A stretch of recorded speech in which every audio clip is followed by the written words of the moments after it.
So we're just beginning our phase 1-2 trial this month. It should take about 3 months to complete the phase 1 and 2 trial, which will be tested on over 1,000 subjects with multiple dose and multiple times administration to find out what is the optimum dose and optimum duration which will be required to get it. It's also going to be very important that we see measure the immunity post-vaccination, at least for a reasonable period, to see that the vaccine also provides immunity for a long term. Based on the phase 1 and 2 data, we would then approach our regulator to move into phase 3. And the phase 3 study should be much larger in size. And based on the phase 3 study, we can do it. Government of India has been very proactive in terms of cutting down all red tape to make sure that the things move very rapidly.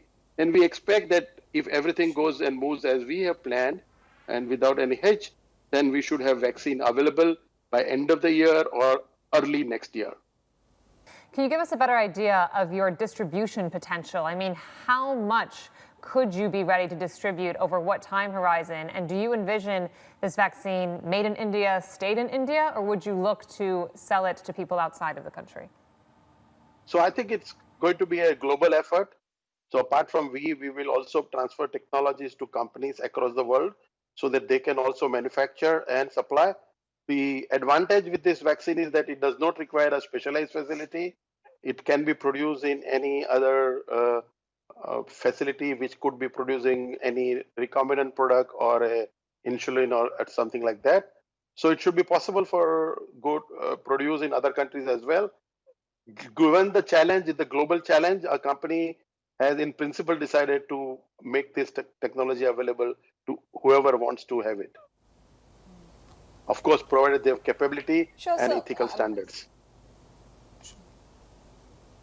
Right, Mr. Patel, I think the worry comes in terms of setting a timeline for this vaccine discovery, and I just want to highlight what the Indian Council of Medical Research said on the matter, on that whole issue around getting a vaccine out by August 15th, and they said they walked back from their comments on that issue.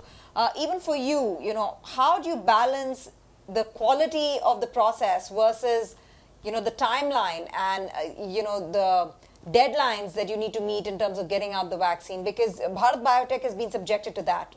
Who's your competitor in India? So first of all, I don't consider anybody's competitor. Everybody in the world has to work because this is a global epidemic, and it's not really that one has to think that you're competing with somebody. We all have to work together, and that's what we are trying to do in India, to help each other to bring the vaccine faster. The second point is that we cannot make compromise on the safety of the vaccine. And that's why we need long-term studies to get the idea about the safety of the vaccine. Immunogenicity is good, but the question is whether in human it is safe or not. And that's why it is necessary to do a very thorough phase 1-2 trial to find out the safety of the vaccine.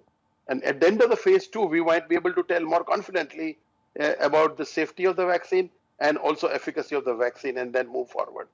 So I think it is premature for me to comment about my vaccine, that it can be just be there in a short period of time. But of course, as I mentioned earlier, in 3 months, we will complete phase 1 and 2. At that time, whatever data will come out will tell us clearly where we are.